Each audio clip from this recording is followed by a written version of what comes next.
दोस्तों, किसी ने सच ही कहा है, दुनिया की सबसे बड़ी योद्धा माँ होती है, जिसके आंचल में उसके बच्चे की परवरिश होती है। उसकी तमाम छोटी बड़ी खुशियों के लिए ना जाने वो कितने बलिदान देती है। आज मूवी स्ट्राइप के पिटारे से आपके सामने एक ऐसे ही दर्दनाक कहानी पेश है, जहां एक महिला ने सलाखों के पीछे अपने बच्चे को जन्म दिया। उसके हाथ पैर बेड़ियों से बंधे हैं और उसकी चीख पुकार सुनने के लिए कोई नहीं है। ऐसी दयनीय स्थिति में वो अपने लाडले को कैसे पालती है और कैसे खुद को उस चार दीवारी से बाहर निकालती है, ये देखना वाकई आपके लिए कठिन होने वाला है। 2015 की 3000 नाइट्स, डायरेक्टर माई मासरी, IMDb 7.1। दोस्तों, आपको मुझसे कहानियां सुनना अच्छा लग रहा है ना? आप एंजॉय कर रहे हैं ना? तो मुझे और साथ ही चैनल को थोड़े थोड़े शेयर, थोड़े थोड़े लाइक, कमेंट्स तो कर दो, ताकि आपके जैसे और भी लोग हमसे जुड़ सके। और मेरी दूसरी K-ड्रामा चैनल की लिंक नीचे डिस्क्रिप्शन बॉक्स पर है। कोरियन, थाई, चाइनीज, हर तरह के वेब सीरीज आप वहां सुन सकेंगे। फटाफट से सब्सक्राइब करें। तो अब कहानी सुनते हैं। कहानी की शुरुआत इजरायली मिलिट्री की एक वैन से हुई, जिसमें लायल नाम की एक पैलेस्तीनी महिला को बंधक बनाकर कहीं ले जाया जा रहा है। लायल एक टीचर है जो अपने पति फरीद के साथ फिलिस्तीन में अपने दिन गुजार रही थी और दोनों अपनी जिंदगी को और बेहतर बनाने के लिए कनाडा जाने की तैयारी में थे, ताकि वो फिलिस्तीन और इजराइल के बीच होने वाले इस युद्ध में गेहूं में घुन की तरह पिस ना जाए। परंतु बदकिस्मती से वही हुआ जिसका उन्हें डर था। एक दिन इजरायली फोर्स लायल को कुछ दहशतगर्दों की मदद करने के जुर्म में गिरफ्तार करके ले गई। अब लायल को जेल के एक अंधेरे कमरे में ले जाया गया।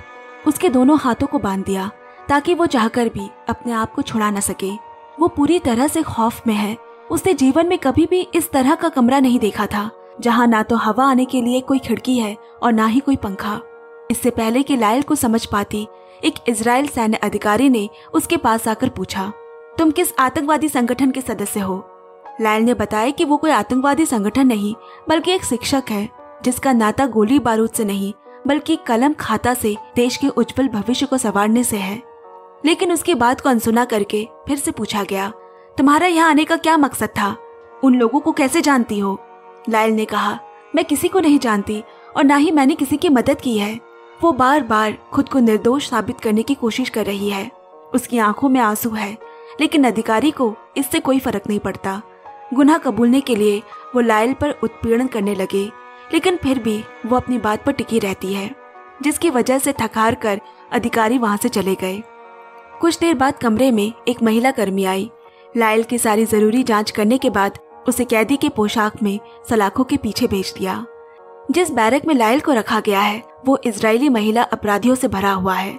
उन सभी ने अपनी जिंदगी में कोई न कोई जुर्म किया है, और तो और वो महिलाएं दिन भर नशे में रहती है। लायल जैसी सीधी सादी लड़की के लिए इस तरह का वातावरण बेहद खौफनाक था। उसने तो कभी किसी से लड़ाई तक नहीं की। आखिर इन लोगों से कैसे बनती?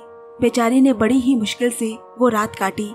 अगले दिन सुबह लायल को जेलर रुति ने अपने कमरे में बुलाकर कहा, अगर तुम अपना गुनाह कबूल कर लो तो मैं तुम्हारी सजा माफ करवा सकती हूँ, परंतु जो गुनाह उस बेचारी ने किया ही नहीं, उसकी सजा वो क्यों ही काटे? जेलर उसका जवाब सुनकर उसे कमरे से बाहर निकाल देती है। आज लायल का पति फरीद उससे मिलने आया है। फरीद को देखते ही लायल की आंखें छलछला उठी। उसने फरीद से गुजारिश की, मुझे इस नरक से जल्दी निकालो। फरीद उसे दिलासा देता है कि वो कुछ ही दिनों में यहाँ से बाहर होगी। दोनों एक दूसरे की आंखों से आंखें मिलाते हैं। वो एक दूसरे से गले मिलना तो चाहते थे, लेकिन ये सलाखें उनका रास्ता रोक रही है और मिलने का समय खत्म हो गया। नम आंखों के साथ लायल वापस अपने बैरक चली आई। अगले दिन बैरक में रहने वाले शुलामित नाम की एक नशेड़ी लड़की से लायल की कहासुनी में दोनों एक दूसरे से लड़ाई कर बैठे। लड़ाई इतनी बढ़ जाती है कि वार्डन को आकर उन्हें छुड़ाना पड़ता है। अब गार्ड ने लायल को एक अलग कमरे में बंद कर दिया, जो पूरी की पूरी काल कोठरी है, जहाँ कहीं से भी रोशनी आने की कोई गुंजाइश नहीं। चारों तरफ सिर्फ अंधेरा है। ऐसे माहौल में लायल को बेचैनी, घबराहट होने लगी और नतीजा कुछ ही दिनों में उसकी तबीयत खराब हो जाती है। उसकी तबीयत इतनी ज्यादा गंभीर हो गई कि उसे आनन फानन में जेल के अस्पताल में भर्ती करना पड़ा। डॉक्टर को उसकी जांच करने पर मालूम पड़ा कि वो तो गर्भवती है। ये खुशखबरी लायल को भी सुनाई गई, जिसे सुनकर वो जिंदगी में आ रहे इस नन्हे मेहमान के लिए खुश तो है, लेकिन अंदर ही अंदर उसे उसके भविष्य की फिक्र भी हो रही है। लायल की ऐसी हालत को देख मजबूरी में जेलर को उसे दूसरे बैरक भेजना पड़ा। यह बैरक फलस्तीनी महिलाओं से भरा हुआ है। अपने साथ एक और दूसरी फलस्तीनी को देखकर वो सभी काफी खुश थी और यहाँ तक कि लायल की हालत को देख उन्होंने उसका ख्याल रखना भी शुरू कर दिया। इस बैरक में रेहान, इम अली, 2 बहनें जमीला और फिदा जैसी अच्छी महिलाएं हैं, तो वही फलस्तीनी स्वतंत्रता सेनानी सना भी मौजूद है, जो कि न जल्दी किसी पर भरोसा करती है और न ही दोस्ती। जेलर ने दोबारा लायल को अपने पास बुलाया और अपना गुनाह कबूल करने का उसे एक आखिरी मौका देती है, मगर लायल इस बार भी इनकार कर देती है। उसे यकीन है कि वो बेकसूर है और जल्द ही इस जेल से आजाद हो जाएगी। इस बीच लायल के बैरक में 2 सैन्य कर्मी घुसकर तलाशी लेने लगे।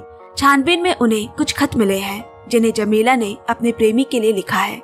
दरअसल ये खत इमली के पोते के लिए है जिसे जमीला बेहद प्यार करती है। वही इमली के दूसरे पोते को फिदा चाहती है। वो दोनों भाई भी नजदीकी जेल में ही बंद है। ऐसे कई महीने बीत गए और हम खिड़की के पास बैठी लायल को देखते हैं, जो आजाद आसमान को निहार रही है और बड़ी ही बेसब्री से बाहर खुले में सांस लेने, घूमने और अपनी जिंदगी को पहले की तरह जीने के ख्वाब देख रही है। अब उसकी नजर जेल में आए कुछ अन्य महिला कैदियों पर पड़ी, जिन्हें आंखों में पट्टी बांधकर लाया जा रहा है। लेकिन ऐसा क्यों? इसकी वजह उस सैन्य अधिकारियों के अलावा शायद ही किसी को पता हो। थोड़ी देर बाद लायल का बुलावा आया। उससे कोई मिलने आया है। आज उससे मिलने उसकी माँ आई है, जिन्हें इतने दिनों बाद देखकर वो फूट फूट कर रोने लगी। उसकी वकील राहिल भी उसकी माँ के साथ मौजूद है, जो लायल को भरोसा दिलाती है कि उसका केस जल्द ही कोर्ट में प्रस्तुत होने वाला है। कुछ ही दिनों में वो सलाखों के बाहर होगी। ये सुनकर लायल को एक उम्मीद की किरण नजर आई। अब वो जल्द ही इस दलदल से बाहर होगी। आखिरकार तारीख का दिन आया। लायल को कोर्ट में पेश किया गया, जहाँ एक शख्स की तरफ इशारा करते हुए जज ने उससे पूछा, क्या यही वो लड़का है जिसके कहने पर तुमने आतंकवादियों की मदद की थी? वो उस लड़के को कुछ मिनट तक देखती है और फिर ना में अपना जवाब दिया, जिसके बाद जज ने उस लड़के को फौरन आजाद होने का हुक्म सुनाया। लेकिन साथ ही साथ आतंकवादियों की मदद करने के जुर्म में लायल को 8 साल की सजा दे दी गई। ये सुनकर तो लायल की रूह कांप गई।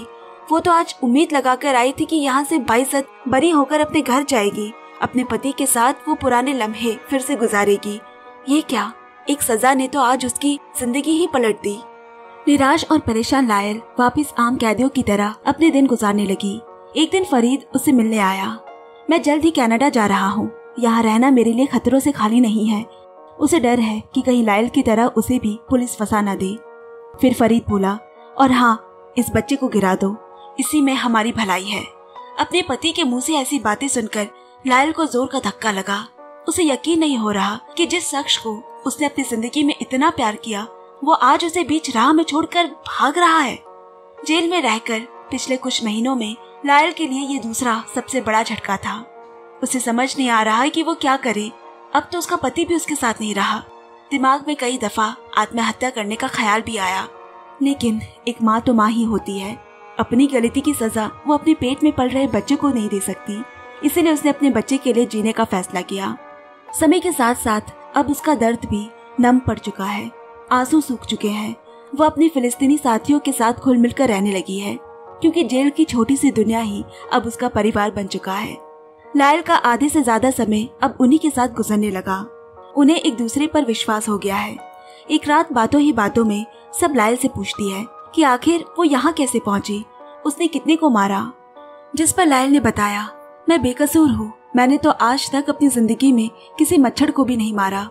मैं अपनी आम से जिंदगी में चंद पैसों के लिए पढ़ाने का काम कर रही थी और कुछ पैसे इकट्ठे करके कनाडा जाने वाली थी, लेकिन ना जाने क्यों इन इजराइलियों ने मुझे पकड़ लिया और एक झूठे केस में फंसाकर यहाँ मरने के लिए छोड़ दिया। लायल की दुख भरी कहानी सुनकर सभी खामोश हो गए। उन्हें इस बात का अफसोस नहीं था कि वो जेल में थी, उन्हें दुख तो इस बात का था कि बिना कोई अपराध किए गर्भवती लायल को ये सब कुछ सहना पड़ रहा है। ऐसे ही एक दिन काम करने के दौरान लायल की नजर इजरायली कैदी उसी सुलामित पर पड़ी जिससे उसकी लड़ाई हुई थी। सुलामित की तबीयत कुछ खास नहीं लग रही और बेहद ही बुरी हालत में पड़ी हुई है। उसका कोई साथी भी वहाँ नजर नहीं आ रहा। लायल उसे फौरन डॉक्टर के पास ले आई और उसकी जान बच गई। होश आने पर जब ये बात उसे पता चली तो उसे शर्मिंदगी महसूस हुई, क्योंकि अपने जिन दोस्तों के बल पर वो इतना इतराती थी, उनमें से आज कोई भी उसकी मदद को नहीं आया। और अगर आज लायल न होती तो शायद वो जिंदा न होती। इस घटना के कुछ महीनों बाद अब लायल की भी तबीयत बिगड़ने लगी है। प्रसव की तारीख जैसे जैसे नजदीक आ रही है वो बीमार होती जा रही है। और एक रोज वो दिन भी आ गया जिसका उसे बेसब्री से इंतजार था। उसने एक प्यारे से बेटे को जन्म दिया। अपने बच्चे को हाथ में पकड़कर लायल को ऐसा महसूस हो रहा है जैसे उसने पूरी दुनिया पाली हो। वो जेल में जरूर थी, लेकिन आज जेल की सलाखें भी उसकी खुशियों को रोक नहीं पा रही। उस नन्ही सी जान ने मानो कारागार को भी स्वर्ग बना दिया हो। लायल उसे गले से लगाकर है और उसकी खुशी के आंसू बहते जा रहे हैं। अस्पताल से छुट्टी होने के बाद जब वो अपने बैरक पहुंची तो उसके बेटे का खुशियों से स्वागत किया गया और सबने मिलकर उसका नाम रखा नूर। बड़े लाड प्यार से रखा जा रहा है नूर को। कहने को तो लायल ने उसे जन्म दिया है, परंतु जिस हिसाब से उसकी परवरिश हो रही है इसे देखकर ये कहना बहुत मुश्किल होगा कि उसकी एक ही माँ है। सभी फलस्तीनी महिलाओं के लिए नूर उनका अपना बेटा है, जिसके आने के बाद 4 दीवारी का कमरा भी जन्नत से कम नहीं लग रहा। जिसकी खुशी के आगे वो सभी अपना दुख दर्द भूल गई। इन प्यार भरे लम्हों के बीच पता ही नहीं चला कि नूर कब बड़ा हो गया। अब तो वो 1 साल का हो चुका है और चलने फिरने भी लगा है। आज उसका पहला जन्मदिन है, जिस मौके पर जमीला उसके लिए रोटी से बना केक तैयार करती है। साथ ही साथ वो लोग एक गेंद भी उसे तोहफे में देते हैं, जिसे उन्होंने कपड़ों की मदद से मिलकर बनाया। नन्हे से नूर के लिए ये गेंद उसकी जिंदगी का पहला खिलौना है, जिसे पाकर वो ठीक वैसा ही खुश हो जाता जैसा कि अक्सर हम बचपन में मेले में दिलाए गए नए रंग बिरंगे खिलौने को देखकर हो जाया करते थे। अंधेरा हो गया। अब सभी कैदी शाम को अपने खाने का बेसब्री से इंतजार कर रहे हैं कि तभी टीवी पर उन्हें एक खबर सुनाई दी। इजरायली सेना ने लेबनान में हमला कर दिया है और वहां मौजूद तमाम बेकसूर लोगों की लाशें बिखरी पड़ी है। ऐसा खौफनाक मंजर देखकर सना और कुछ अन्य फिलिस्तीनी कैदियों को गुस्सा आ गया। वो सभी उठकर इजरायली सेना का विरोध करने लगे, जिससे माहौल खराब होने लगा। तभी एक कर्मचारी ने आकर टीवी बंद कर दिया और सना को मारने की कोशिश करती है, जिससे वहां अफरा तफरी मच गई और बेचारे फिलिस्तीनी कैदियों को आज भूखे प्यासे ही उन्हें बैरक वापस भेज दिया गया। अपने लोगों के खिलाफ हो रहे इस अत्याचार से सभी महिला मंडली अगले दिन हड़ताल करने का निर्णय लेती है। इस हड़ताल का आलम कुछ ऐसा था कि जो रोजमर्रा के काम फिलिस्तीनी कैदी किया करते थे, उसका भार भी वहाँ मौजूद इजरायली कैदियों के कंधे पर आ गया। उन्हें 2 वक्त की रोटी खाने के लिए दिन भर काम करना पड़ता है। इन्हीं में से एक सुलामित भी है, जो जेलर के कमरे की साफ सफाई किया करती है। अब सफाई के दौरान उसकी नजर उस दिन के अखबार पर पड़ी। उसने वो अखबार उठाकर अपने पास छुपा लिया और चुपके से जाकर अपनी फिलिस्तीनी दोस्त लायल को दे देती है, ताकि उन लोगों को मालूम चल सके कि इजरायली सेना बाहर क्या आतंक मचा रही है। अफसोस, आज की खबर बैरक में मौजूद सभी महिलाओं के लिए बेहद दुख भरी थी, क्योंकि इजरायली सेना ने सना के पूरे परिवार को खत्म कर दिया। ये सुनकर सना ने अपना आपा खो दिया और जोर जोर से जेलर के ऊपर चिल्लाने लगी, जिससे जेलर ने वहां आकर लायल और उसके बेटे नूर को वहां से ले जाकर एक अलग बैरक में बंद कर दिया। अब यहाँ लायल अपने साथियों से अलग हो चुकी है। सिर्फ उसका बेटा है उसके पास, जो अब भूख से रो रहा है। आखिर एक बच्चा क्या जाने भूख हड़ताल, उसे क्या पता जिस जगह पर उसने आंखें खोली है बाहर की दुनिया उससे कई बड़ी है। ऐसे में सुलामित इजरायली कैदी द्वारा बनाया गया थोड़ा सा खाना नूर के लिए लेकर आती है, जिसे लायल हाथ भी नहीं लगाती, क्योंकि वो अभी भी अपने दोस्तों के साथ भूख हड़ताल पर है। वो कहीं से भी उन्हें धोखा नहीं देना चाहती। इसी दौरान लायल को मालूम पड़ता है कि उसकी एक फिलिस्तीनी साथी रिहान जेलर के साथ मिली हुई है और वो उन लोगों के मकसद की सारी जानकारियां उसे वक्त बेवक्त देती रहती है। अब अचानक अगले दिन लायल से मिलने उसका पति फरीद आया है। वो अपने बेटे को एक बार देखना चाहता है, उसे गले लगाना चाहता है और उसी के लिए वो कनाडा से इतनी दूर आया है। लेकिन जिन कठिनाइयों में वो लायल को छोड़ गया था, इसके लिए वो उसे कभी माफ नहीं कर सकती और वो वहां से चली गई। ऐसे कई दिन और बीते, लेकिन ना तो फिलिस्तीनी कैदियों की हिम्मत डोल रही है और ना ही लायल की। ये भूख हड़ताल धीरे धीरे बढ़ती ही जा रही है। अब जेलर ने अपनी पहली चाल चली। उसने लायल की हिम्मत को तोड़ने के लिए नूर को उससे जुदा कर दिया। वो अच्छे से जानते हैं कि नूर सभी फिलिस्तीनी कैदियों की आंखों का तारा है और जब नूर के उनसे बिछड़ जाने की खबर उन लोगों तक लगेगी तो वो जरूर अपना भूख हड़ताल तोड़ देंगे। लेकिन ऐसा कुछ भी नहीं हुआ। ऐसे ही एक रोज जब सभी फिलिस्तीनी कैदी आपस में बात करने के लिए इकट्ठा हुए तो वहाँ लायल भी आकर सना को रिहान के बारे में बताती है कि वो एक धोखेबाज है, उसने उन लोगों के साथ गद्दारी की है। जिसे सुनकर जमीला ने गुस्से में रिहान पर हमला कर दिया। वो रेहान से झगड़ ही रही होती है कि अचानक जोर से गोली की आवाज सुनाई दी और जमीला जमीन पर आ गिरी। उसने वही दम तोड़ दिया। शोर शराबे से भरा माहौल अब पूरी तरह से शांत हो गया। किसी को भी यकीन नहीं हो रहा कि सबसे घुल मिल कर रहने वाली हंसती खेलती जमीला अब उनके बीच नहीं रही। जमीला की मौत इजरायली शासन के ताबूत में आखिरी किल का काम करती है। इस हड़ताल ने अब एक आंदोलन का रूप ले लिया, जिसमें अब पुरुष कैदी भी शामिल हो चुके हैं। जेल के कोने कोने में फलस्तीनी महिलाओं के नारे गूंज रहे हैं। हालत इतनी नाजुक हो गई कि जेलर को वहां आर्मी बुलानी पड़ी। वो सभी उन महिलाओं के ऊपर वैसा ही अत्याचार करते जैसे कि इजरायली सेना बाहर फलस्तीनियों के साथ कर रही है। उन्हें शांत करने के लिए बैरक में आंसू गोले फेंके गए, जिससे बचने के लिए उनके पास कोई भी रास्ता नहीं था और वो सब के सब वही बेहोश हो गए। आखिर में जेलर की कठोर रणनीति से आंदोलन तो शांत हो गया, लेकिन इससे कई कैदी गंभीर रूप से बीमार पड़ गए। ये खबर जब लायल के सरकारी वकील राहिल को पता चली तो उसने जेलर के खिलाफ कोर्ट में याचिका डाल दी, जिसकी वजह से इजरायली सरकार जेल में मौजूद सभी पुराने कैदियों को आजाद करने का हुक्म सुनाती है। साथ ही साथ जेलर रूती को कड़ी से कड़ी सजा। अब वो दिन भी आ गया जब फिलिस्तीनी कैदियों का सारा संघर्ष सफलता का रूप ले चुका है और वो सभी एक एक कर जेल से अपने घर वापस जा रही है, सिवाय लायल के, क्योंकि वो उन पुराने कैदियों में से नहीं थी। उसे तो किसी और अपराध की सजा मिली है। वही जेल से इम अली के दोनों पोते और अन्य पुरुषों को भी छोड़ दिया गया। उनके लिए भी आज का दिन किसी त्योहार से कम नहीं है। एक तरफ खुद के जेल से रिहा ना होने का लायल को गम तो बहुत है, क्योंकि उसके बेटे को आखिर उसकी माँ की जरूरत थी, लेकिन वो अपने दोस्तों की आजादी से बेहद खुश भी है। उसे यकीन है कि उसकी गैर मौजूदगी में भी अब उसके बेटे को एक नहीं बल्कि कई माओं का सहारा है। लायल अपनी बाकी की बची सजा जेल में मौजूद कैदियों को पढ़ाने लिखाने में निकाल देती है और धीरे धीरे उसकी जिंदगी के ये कठोर 8 साल भी गुजर जाते हैं।